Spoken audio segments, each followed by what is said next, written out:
Now we talk about learning how to place our hands on the golf club. Often when we have lessons, the client will come through and we'll ask a series of questions, and through those series of questions we get a better understanding of that particular golfer and where he is or she is at her stage of development. If I'm teaching a golfer who plays 3 times a week, has got an official handicap, is getting ready for a golf tour that is going on in 2 weeks, and he has a grip that's just sort of shouts out there's a definite problem there. He keeps hitting the ball to the left, and I notice that the hands are very strong. I mean, that would be a real telltale sign that there would be something wrong with that grip, and one of the contributing reasons why he keeps hitting the ball to the left. But through experience, what I have noticed and what I've been taught is that's the last change that you make. Because he plays on such a regular basis, because he plays so frequently, because he's preparing himself for a golf tour coming up, the grip we will not touch. Won't touch it. We'll work on other areas of the golf swing to help him avoid the shot going to the left that we can work around, so that he's competent enough to be able to go out there and still have an enjoyable experience on the golf course and enjoy his golf tour. This is just through lots of experience. If, however, the same golfer or a beginner golfers are fantastic. It's a clean slate, start with the grip, learn the correct grip from the get-go, keep reinforcing it, perfect. But with golfers that play on a regular basis, the grip probably is one of the most difficult changes you can make to your golf swing. It's the only part of your anatomy that you actually have contact with a golf club. So anytime we make a change to the grip, there's usually, for every action, there's an equal and opposite reaction. So whenever we make a change to the grip, someone's gripping the club very, very strong, gripping the club here, gripping the club, left hand round and over, you can see more than 4 knuckles on the left hand, right hand underneath, hits a shot, club face is coming in absurd amounts, ball starts left, goes left, and the guy's in he's up to his eyeballs in frustration, and he's just reached his tether and he says, please help. What can I do? In that case, through a series of questions, finding out that he's not going on a golf tour, finding out that he's in this for the long haul, he's prepared to make the changes, he's patient, he's going to do the work at home in the back garden, which I'll keep reiterating in these videos is so important. The practice that you do at home in the back garden really solidifies what can happen out there on the golf course. Then we'll make the change to the grip. We'll push and pull, as uncomfortable as it may be in the initial stages, and it will be.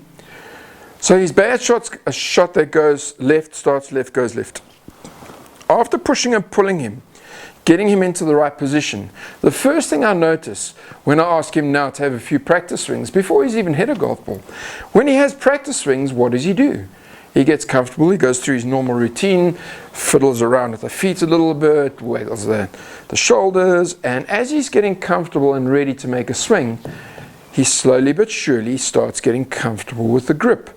Getting comfortable with the grip means he starts moving back to his comfort zone, to what he's familiar with. Then I come along and say, whoa, hold on. You can see clearly there, the hands are moving. Sorry. Put it back. Right, now have a swing. And again, the same process happens. I nip it in the bud, stay where you are, now make a swing. And the immediate reaction is, oh, that felt terrible. Yes, I agree. Change is very uncomfortable at the best of times. But change is what is needed here. So what I generally do is I put a ball on a tee, small tee.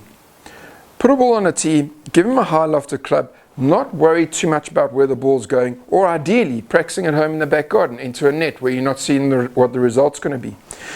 And you're going to commit to that awkward feeling, check in the grip, get in the grip correct, set up to the ball on the tee, not too worried about where the ball's going, make a swing going backward and forward, and once he's made that swing, hold the balance, stay there and click the ball 60-70 meters max on a driving range off a tee, or ideally into a net where he doesn't see what the result is at all, just to get that familiar with that very uncomfortable feeling.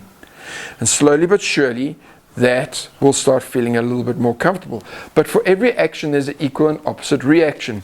Now most people that we change their grips I'm just using the strong grip as an example. Of course, the converse is true with the weak grip. Strong grip, bad shot, left, left. As soon as we change this grip now, and he attempts to hit a golf ball full swing, invariably now his bad shot goes way right, which is a good thing. The client doesn't see it as a good thing. He's thinking, oh, that's fantastic. I've just stopped hitting the ball to the left rough, and now I'm going into the right rough. But for every action, there's an equal and opposite reaction. That's the key now for us to change something else in the swing. And that's where we would really start focusing on the essential aspect of timing, how to bring the club back to a better position to allow that correct grip, and bring the club face back square at impact to get that benefit and the result of the grip change so the ball can go out nice and straight. So that grip change is very awkward in the initial stages. I totally get that. It feels uncomfortable. It doesn't feel right. But with a little bit of commitment, practicing at home in the back garden, 10 to 15 minutes a day is what we always advocate. In a net, on a mat that you've placed there to protect the lawn. Click it into the net. You're not result orientated. This is the best time to really make those swing changes. Practice at home. Be diligent. Get the grip right. Double check it. Stick with it. It'll help. I just want to share one of the funny experiences I had as far as teaching the grip is concerned. I was very fortunate to teach a group of Japanese ladies that had come out. Their husbands had I won't mention the corporate's name. They were very prominent in a major corporate, and they were out here for a year, and the ladies were going to come through for golf tuition to sharpen up their golfing skills before they went back home. But there was a language barrier, and I was trying to teach the grip.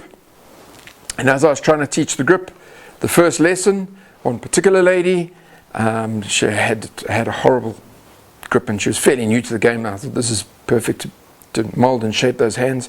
And I pushed and pulled, which I usually do in my tuition. It's very much hands-on. We use technology. We use a lot of wording and talking like most golf pros do. But technology that we use just reiterates what we know already and just solidifies it for the client in their mind. But we didn't need to use technology for this particular lesson. It was about the grip. So I explained nicely how to place the hands on the golf club as best I could, because remember, there was a language barrier, and the language, the English was very poor on their side. So I decided to do what I do best: push, pull, manipulate. And pushed and pulled, got the grip right, and again, would want to move the hands before she hit a golf ball. No. Pushed and pulled. Sugoi, very good, thank you, and hit a golf ball. Very good. Good lesson. See you next week. Practice at home in the back garden. Next week came, and the grip had gone to pot again in this particular lady. All the other ladies seemed to grasp the concept very nicely, but this particular lady struggled still with the grip. Pushed and pulled, pushed and pulled, pushed and pulled. Sugoi, good, thank you. Second lesson done. Good grip. Third lesson started. The grip had gravitated straight back to where it was in the very beginning. And now I'm faced with a bit of a conundrum. How do I express myself? How do I get the point across with language being a barrier, with me pushing and pulling, giving practice drills, practice aids, and 3 weeks later, it sort of gravitated back to its same position. So I thought what I'd do for something that I never do is try be a little bit more assertive, be a little bit more firm in my explanation. So I said, no. As she started moving, no, pushed and pulled and wrestled the hands on, and she kind of looked at me very strangely, a little bit hesitant to say the least. And I got her where I needed to with a fairly stern tone in my voice. And she sat up, and she was hitting a ball off a tee, and I'll never forget this. She sat up, and she got comfortable, she got ready, she addressed the ball on a tee, and by accident, she knocked the ball off the tee. Well, she looked at me, she looked at the ball, she looked at me again, and I don't know how she did it. That grip did not move. It didn't move at all. She bent down on her knees, picked the ball up between her forearms, put the ball back on the tee, and got ready to hit a golf ball. The grip did not move. Third lesson, I think the message got across. Keep working those grips. Make sure that you take the time out. Best way to grip the club, hold it up in front of you. Place the left hand on the golf club, place the right hand on the golf club. Make sure that you're placing those hands on the club correctly. This is the key to being able to bring that there, the club head, back square to the golf ball consistently. One of the main keys. The other keys we're going to work on very extensively as we progress in this series of lessons.